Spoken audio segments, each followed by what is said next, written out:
آداب، میں ہوں وسعت اللہ خان اور اسلام آباد سے مجھے جوائن کر رہے ہیں مبشر زیدی۔ کل سے بلکہ پاکستان کے چاروں صوبوں کے 25 اضلاع میں پولیو کی تازہ مہم شروع ہو چکی ہے، اور اس کا ٹارگٹ یہ ہے کہ اس مہم کے دورانیے میں 1,26,00,000 بچوں کو پولیو ویکسین دی جائے گی یا کوشش کی جائے گی۔ یہ میں اس لیے کہہ رہا ہوں کہ آج ہی شمالی وزیرستان سے ایک افسوسناک خبر یہ آئی ہے کہ نامعلوم افراد نے ایک پولیو ٹیم پہ حملہ کیا اور ایک پولیو ورکر اور ان کے ساتھ جو محافظ تھے 2 پولیس والے، یعنی 3 انسان شہید ہو گئے، حملہ آور فرار ہو گئے۔ اس بارے میں مبشر زیدی سارا دن کھوج لگاتے رہے، مختلف فریقوں سے بات کرتے رہے۔ میں فی الحال اور اسلام آباد میں بھی ہیں، تو مبشر صاحب مزید روشنی ڈالیے گا کہ کیا ہوا۔ جی وسعت صاحب، یہ صبح واقعہ ہوا ہے، کلی تنگ کا علاقہ ہے، تحصیل دتہ خیل ہے، شمالی وزیرستان۔ آپ بتا چکے ہیں کہ موٹر سائیکل پر مسلح افراد آئے اور انہوں نے فائرنگ کر دی پولیو ٹیم کے اوپر، جس میں جیسے آپ خود بتا چکے ہیں کہ 2 پولیس والے، ایک پولیو ورکر اور ایک بچہ جو ہے وہ شدید زخمی ہوا۔ اس کے بارے میں بھی اطلاعات آ رہی ہیں کہ وہ کرٹیکل ہے۔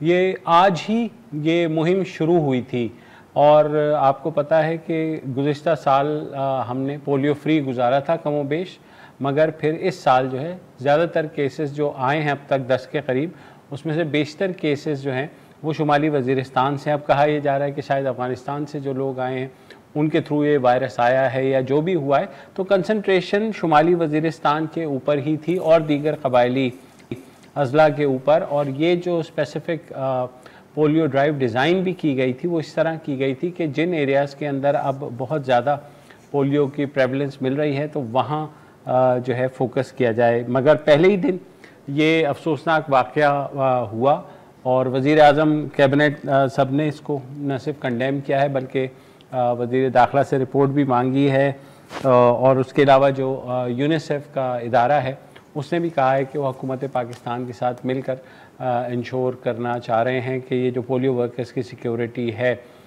وہ کیسے کمپرومائز ہوئی، کیا ہوا۔ یہ واقعات زیادہ تر جو ہوئے ہیں پولیو ورکرز کے پر اٹیک، وہ زیادہ تر خیبر پختونخوا میں ہوئے ہیں۔ ہمارے ساتھ اس وقت موجود ہیں عائشہ حسن صاحبہ، پولیو ایسوسی ایشن کی سربراہ ہیں خیبر پختونخوا کی۔ عائشہ صاحبہ، یہ جو واقعہ نیا ہوا ہے، ایک ماحول بنا ہوا تھا، بہتری کی طرف چیزیں جا رہی تھیں، مگر اچانک یہ حملہ ہوا اور دوبارہ سے جو ہے یہ خطرات پیدا ہو گئے ہیں۔ آپ نے خود ایسے خطرات کا سامنا کیا ہے، تو یہ جو پولیو ورکرز کی سیکیورٹی ہے اس کو کیسے انشور کیا جائے؟ بسم اللہ الرحمن الرحیم۔ میری آواز آ رہی ہے آپ کو؟ جی بالکل آ رہی ہے۔ پولیو ورکر جو ہے، جو آپ کو پتہ ہے کئی سالوں سے ہم پہ حملے ہو رہے ہیں، اور ہمارے جو غریب طبقہ لوگ ہیں وہی مر رہے ہیں۔ پولیس اگر مرتا ہے تو اس کے بھی غربت سے مرتے، اس کے چھوٹے چھوٹے بچے ہوتے ہیں۔ کیا ان کے بچے نہیں ہیں؟ ہماری ورکریں شہید ہو گئی، ہمارے جو اتنی ورکریں شہید ہوئی، اس میں والنٹیئر شہید ہوئے۔ حکومت نام کی تو چیز ہے ہی نہیں، اور نہ حکومت غریب آدمی کا کوئی وہ کرتی ہے۔ اس میں اتنی کرپشن ہو رہی ہے، اگر اس کرپشن کے پیسوں سے ہماری سیکورٹی ٹھیک طرح سے ہوتی، سیکورٹی اس طرح ہوتی ہے کہ وہ تو ایسے علاقے ہیں کہ اسکوٹر پہ لوگ آتے ہیں، فائرنگ کر کے چلے جاتے ہیں۔ پچھلے سال آپ کو پتہ ہے سوابی میں ہماری 2 ورکریں قتل ہوئی، شہید ہوئی، ہم پہنچے ہیں۔ مگر جب ہم پہنچے ہیں تو آپ یقین کریں، ہم پشاور سے سوابی کافی دور ہے، تو ہم جب پہنچے ہیں تو ہم جب واپس آ رہے تھے تو ہمارے افسران، کمشنر اور یہ وغیرہ سب، جب راستہ صاف ہو جاتے، خطرہ کم ہو جاتے، تو یہ لوگ پہنچتے۔ میں یہ حیران ہوں کہ پولیو ختم ہو رہا تھا اور پولیو ایک دم دوبارہ آ گیا۔ نہ کہ سیکورٹی ہے، اور جو ہمارے سیوریج کا جو نظام ہے، جو بچے پخانہ کرتے ہیں وہ نالیوں میں جاتا ہے، نالیاں نہیں ہے، ہمارے پانی صاف نہیں ہے، ہمارے گھروں میں باہر گندگی کے ڈھیر ہیں، اور ہماری جو ورکریں ہیں چند پیسوں کی خاطر وہ ماری جاتی ہیں، کیونکہ جتنا پیسہ بھی آتا ہے کرپشن کی نظر ہوتا ہے۔ آپ یقین کریں، یہ جب سے کرونا آئے عائشہ صاحبہ جی، عائشہ جی صاحبہ میں یہ بھی جاننا چاہ رہا ہوں کہ بار بار یہ حملے ہوتے ہیں، آج تک کوئی پکڑا گیا ان حملوں میں ملوث؟ کچھ پتہ لگا کہ کون ہے یہ؟ کیا کسی دہشت گرد تنظیم سے تعلق ہے؟ یہ لوگ کون ہیں؟ بالکل کسی چیز کا آج تک پتہ نہیں چلا کہ یہ کون لوگ ہیں اور کون یہ حملے کرا رہے ہیں۔ کیا یہ غریب لوگوں پہ حملے ہوتے ہیں؟ وہ تو نہ کرپشن کرتے ہیں، اپنے پیٹ کی خاطر چند روپوں کے لیے اچھا عائشہ صاحبہ ایک منٹ، یہ ہم میرا خیال ہے جرنل گفتگو کر رہے ہیں، میں چاہتا ہوں کہ آپ اسپیسیفک گفتگو کریں، ٹو دا پوائنٹ، تاکہ ہمیں کچھ ہماری ایجوکیشن ہو سکے۔ آپ نے دو تین چیزوں کی طرف اشارہ کیا، ایک تو یہ کہ کرپشن ہوتی ہے، براہ کرم اس کی وضاحت کریں کہ کرپشن کس طرح کی ہوتی ہے، کون کرتا ہے، اگر آپ کہہ رہی ہیں کہ کرپشن ہوتی ہے۔ دوسرا یہ بتائیے کہ جو بھی شہید ہوتا ہے اس میں ظاہر ہے کہ پولیس والے تو آپ کے ساتھ ہوتے ہیں، اور زیادہ تر ہم نے دیکھا ہے کہ پچھلے ایک سال میں جتنے بھی حملے ہوئے ہیں ان میں پولیو ورکرز بھی شہید ہوئے ہیں، لیکن ان کے ساتھ ساتھ پولیس والوں کا اتنا یا ان سے زیادہ جانی نقصان ہوا ہے۔ تو کیا پولیو ورکرز کو بھی کمپنسیشن پیکج ملتا ہے یا نہیں ملتا؟ ایک تو کرپشن کی آپ بتائیں گی اسپیسیفکلی کہ کس نوعیت کی کرپشن کی بات کر رہی ہے، دوسرے یہ کہ پولیو ورکر کو کچھ نہ کچھ تو پیکج ملتا ہوگا نا، وہ جاننا چاہتا ہوں میں۔ بالکل، پولیو ورکر کو جو پیکج ملتا ہے وہ نہ ہونے کے برابر ہے۔ جان سے وہ جاتی ہیں، اتنے کم پیسوں پہ وہ کام کرتی ہے، مگر ان کے قاتل نہیں پکڑے جاتے۔ عائشہ صاحبہ پلیز، میں یہ جاننا چاہ رہا ہوں کہ جو پیکج ملتا ہے وہ کتنا ہوتا ہے؟ پیکج تو ابھی تک جتنا عام شہید لوگوں کو ملتا ہے وہ نہیں ملا۔ پیکج جب ہم بھاگ دوڑ کرتے ہیں، ابھی پیکج شروع ہم نے کروائے ثوابی کی جو 2 بچیاں اس کا اماؤنٹ کتنا ہے؟ بہت کم ہے، وہ عام 30 لاکھ 40 لاکھ نہیں ہے، اور ہو سکتا ہے کیونکہ ابھی مجھے پورا پتہ نہیں ہے کہ کتنا ملا۔ نہیں ملتا نا؟ مجھے ابھی اچھا آپ کو نہیں پتا؟ نہیں تو آپ جو کہہ رہے ہیں کہ سوابی والوں کو، سوابی والی بچیوں کو آپ نے دلایا، تو کتنا دلایا؟ کم ملا ہے، میرے خیال میں 4-5-6 لاکھ روپے ملے ہیں، اس سے زیادہ نہیں۔ 4-5-6 لاکھ تو کوئی مطلب ہی نہیں ہوا نا، اگر آپ نے پیکج دلایا تو آپ کو فگر تو معلوم ہوگا نا۔ معلوم ہے، عدالتوں پہ گئے ہیں، عدالتوں میں کیس چل رہے ہیں، بھاگ دوڑ کر رہے ہیں، ہم تو لگے ہوئے ہیں، مگر ہمیں جو پیکج جو بھی ہمیں ملتا ہے وہ نہ ہونے کے برابر۔ نہ ہونے کے برابر کتنا ملا؟ ٹھیک ہے۔ اچھا عائشہ صاحبہ، یہ جی عائشہ صاحبہ مجھے یہ بتائیے گا، یہ جو آپ کہہ رہی ہیں یہ دوبارہ سے، دیکھیں پولیو ختم ہو چکا تھا، یہ اچانک دوبارہ سے کیسے ریوائیو ہوا ہے؟ بس یہ تو آپ میرے منہ سے کیا سچ سنیں گی، یہ پوری دنیا کو پتہ ہے۔ میں کہتی ہوں جب پولیو اور ان چیزوں کے پیسے باہر سے بند ہوں گے، ہم ہیلتھ والے نوکری کرتے ہیں اور ہمارا یہ کام ہے کہ ہم پولیو بغیر پیسوں کے کریں گے۔ اگر جب تک یہ پیسے آئیں گے، فنڈ آئیں گے، تو کیس نکلتے جائیں گے، کیس بالکل ختم نہیں ہوں گے۔ تھینک یو سو مچ عائشہ صاحبہ، تھینک یو سو مچ، بہت شکریہ جوائن کیا۔ مجھے کوئی ٹو بی ویری فرینکلی کوئی اسپیسیفک معلومات ان سے گفتگو کر کے حاصل نہیں ہوئی، ایک جنرل قسم کی گفتگو تھی، کرپشن اور ایون پیکج کے بارے میں بھی انہوں نے وضاحت نہیں کی ہے۔ بات یہ ہے کہ پچھلے 27 سال میں $5 بلین جو ہیں اس کی فنڈنگ آئی ہے، اور یہاں جو اسپیسیفک بات ہے کہ 11 کے 11 جو کیسز ہیں، پچھلے سال ایک تھا تو ہم بہت خوش تھے کہ چلیں پاکستان ایریڈیکیشن کی طرف بڑھ رہا ہے، لیکن اس سال جو ابھی 6 مہینے میں 11 کیسز آئے ہیں شمالی اور وزیرستان میں، سارے کے سارے شمالی وزیرستان سے ہیں، اور وہاں جو لا اینڈ آرڈر کی سچویشن ہے وہ پچھلے 6 مہینے سے خراب ہے، باوجود ہے کہ ٹی ٹی پی اور ریاست کے درمیان سمجھوتے کی خبریں بھی آئی ہیں، لیکن اس کے باوجود حالات ابتر ہیں۔ تو پولیو ورکرز کو اور ان کے ساتھ جو سیکیورٹی ہوتی ہے اس کو پریکٹیکل مشکلات کا سامنا ہے، اور وہاں تو جو ریگولر سیکیورٹی فورسز ہیں ان کو اتنی مشکل پیش آ رہی ہے. روزانہ ہمیں اطلاع ملتی ہے کہ اتنے فوجی شہید ہو گئے، ان میں اتنا افسر تھے، اتنے سپاہی تھے، تو کجا پولیو ورکرز. تو یہ ایک بہت ہی سیریس قسم کی پریکٹیکل سچویشن ہے جس سے کہ ہم نبرد آزما ہیں. ہم میرا نہیں خیال کہ کسی ایک فریق کو اس وقت مورد الزام ٹھہرا سکتے ہیں. وقفہ لے لیں. Welcome back. ابھی جو گزرا ہے اتوار، اس میں سندھ میں پہلے مرحلے کے بلدیاتی انتخابات ہوئے. 14 اضلاع میں سوشل میڈیا پہ رفتہ رفتہ آ رہی ہیں ویڈیوز، اور ان سے پتہ چل رہا ہے کہ مقامی سطح پہ جس کا جہاں بس چلا اس نے کوئی کسر نہیں اٹھا رکھی. دھونس دھاندلی جو بھی صورتحال ہے، مطلب ان جنرل تو ٹھیک ہوئے، پرامن ہوئے، لیکن کہیں جگہوں پہ اگر بہت نچلی سطح پہ کارروائیاں ہوئیں تو وہ بھی بڑی اچھی خاصی ہوئی ہیں. 7164 نشستوں میں سے 1000 سے زائد پہ بلا مقابلہ امیدوار کامیابی ہوئی. اب صوبائی اور قومی سطح پہ تو سمجھ میں آتا ہے بلا مقابلہ، لیکن وارڈ کی سطح پہ کسی ایک حلقے میں صرف ایک امیدوار ہو اور وہ بھی پھر 1000 کی تعداد میں کامیاب ہو جائیں، یہ بات میرے پاس اس کی کوئی ایکسپلینیشن نہیں ہے.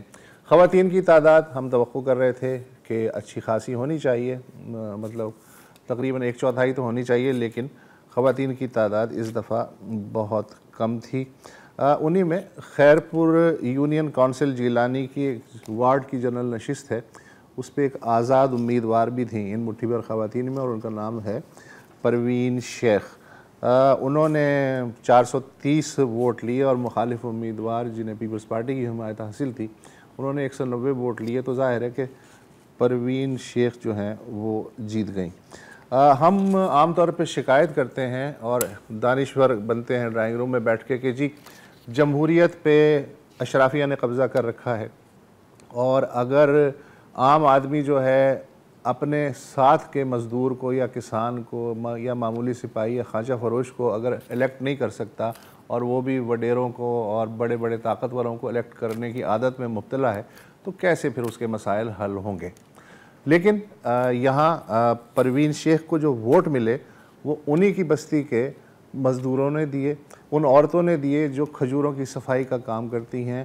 کوئی ریڑھی بان ہے، کوئی خانچہ فروش ہے، خود ان کے جو والد ہیں وہ خانچہ فروش ہیں، اور جو شوہر ہیں وہ نچلی سطح کے سرکاری ملازم ہیں. پروین شیخ اس وقت ہمارے ساتھ موجود ہیں. ان کا پہلا کوئی سیاسی تجربہ نہیں تھا. یہ بتائیے کہ اس تجربے میں آپ نے کیا کیا سیکھا اور کیا کیا اچھا اور برا ہوا؟ مجھے اس تجربے میں جو مجھے عزت ملی ہے، اور میں نے کبھی سوچا بھی نہیں تھا، جو شہرت ملی ہے وہ مجھے بہت اچھی لگی ہے. اور مجھے غلط یہ لگا ہے کہ جو ہمیں انسان نہیں سمجھتے سیاسی پارٹیاں، ہمیں غریب کو آگے بڑھنے نہیں دیتے، یہ بات مجھے بری لگی. کہ ہمیں حوصلہ دینی چاہیے. اور مطلب آپ نے بہت بڑی بات کر دی کہ ہمیں انسان نہیں سمجھتی. آپ کو کیوں فیل ہوا کہ ہمیں انسان نہیں سمجھتی؟ الیکشن کیمپین میں کچھ کیا ہوا؟ بہت کچھ ہوا. جب ان کی پارٹیوں کے لوگ تھے، ہمیں تو ان کی عورتیں اور ان کے خود لوگ ہمیں کہہ رہے تھے 1% کی عورتیں ہیں، یہ ہیں وہ ہیں، بس کیا کیا بتائیں، کافی مشکلات آئیں.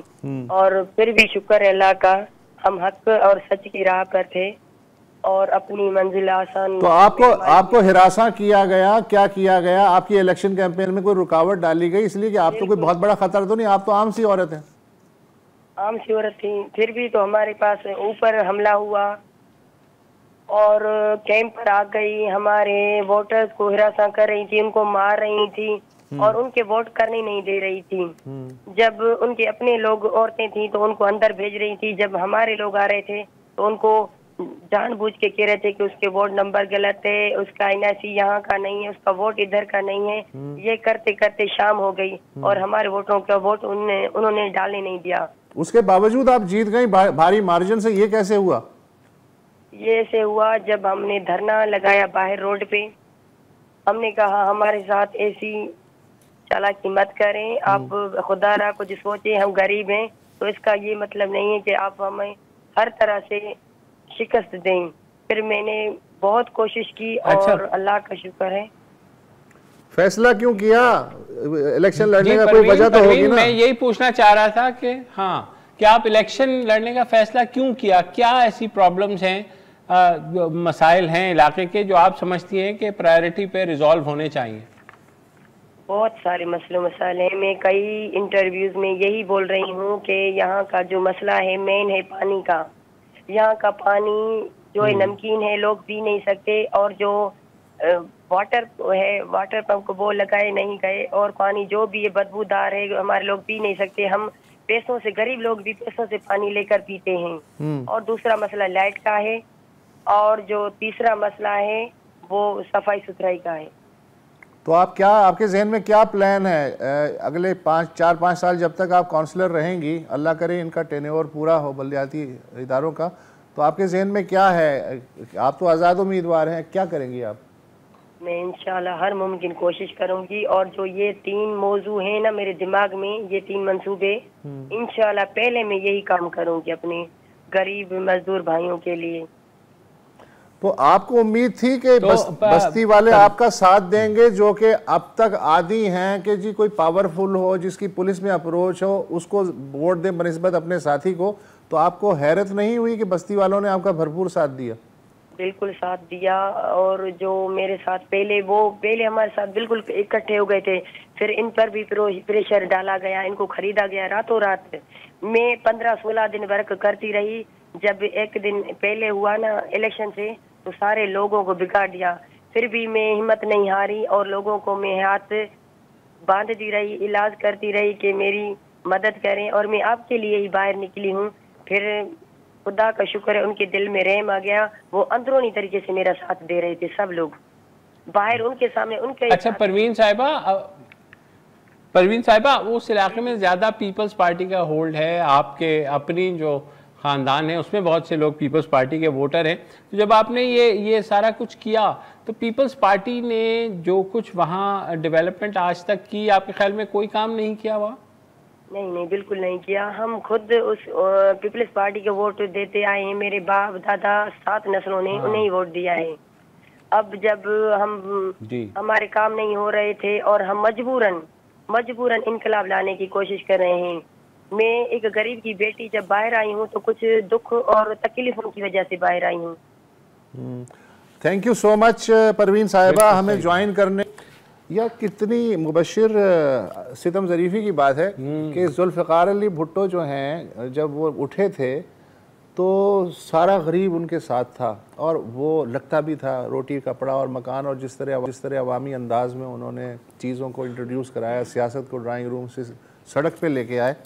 لیکن اب دیکھیں 50 سال گزرنے کے بعد اسی پیپلز پارٹی کے سامنے جو ان کو جدی پشتی ووٹ دیتے آئے ہیں، ان میں سے ایک عورت انہی کے مقابل کھڑی ہو کے کہہ رہی ہے کہ انہوں نے کچھ نہیں کیا اور ہم غریبوں کی نمائندگی کر رہے ہیں. تو چیزیں کیسے جامد ہوتی ہیں اور کیسے پلٹتی ہیں، ویری سٹرینج. بالکل. وقفہ لے. Welcome back. پوری دنیا کی طرح پاکستان کا بھی جو مستقبل ہے وہ انفارمیشن ٹیکنالوجی کے ساتھ وابستہ ہے، اور پہلی دفعہ ایسا ہوا ہے کہ پاکستان کی جو برآمدات ہیں آئی ٹی کی وہ $2.5 ارب سے کراس کر گئی ہیں. ٹارگٹ تو تھا $3.5 ارب کا، لیکن کچھ ابھی رکاوٹیں آئی ہیں جس کے باعث یہ نہیں ہو سکا. اس سارے معاملے پہ بات کرنے کے کہ پاکستان کا ڈیجیٹل جو لینڈسکیپ ہے اس میں ایک تو وہ ہے کیا، اس میں کتنا پوٹینشل ہے، اس پر بات کرنے کے ہمارے ساتھ موجود ہیں بدر خوشنود صاحب جو Pakistan soft where association for I Ts and I T ES یعنی آئی ٹی انیبل سروسز کے پریزیڈنٹ ہیں، اور خود گوگل، ٹویٹر اور سب کے ساتھ وابستہ بھی رہے ہیں. ویلکم ٹو دا شو بدر. تو پہلے تو ہمیں ذرا الف ب سمجھائیے، کیونکہ کہا یہ جاتا ہے کہ پاکستان کا جو مستقبل ہے چاہے وہ برآمدات کے حوالے سے ہو، پاکستان کی ترقی کے حوالے سے ہو، اب وہ جڑ چکا ہے انفارمیشن ٹیکنالوجی کے ساتھ. بالکل، بہت شکریہ سر. یہ اس میں تھوڑا سا سمجھنے کی ضرورت ہے کہ اس وقت پاکستان میں جو فاسٹسٹ گروئنگ انڈسٹری ہے وہ ڈیجیٹل ہو گئی ہے. ڈیجیٹل میں اس لیے لارجلی کہہ رہا ہوں کہ اس کے اندر کافی کچھ آئی ٹی اور آئی ٹی انیبلڈ سروسز ساری آ جاتی ہیں. اس وقت ہمارے پاس پاکستان میں 22 کروڑ میں سے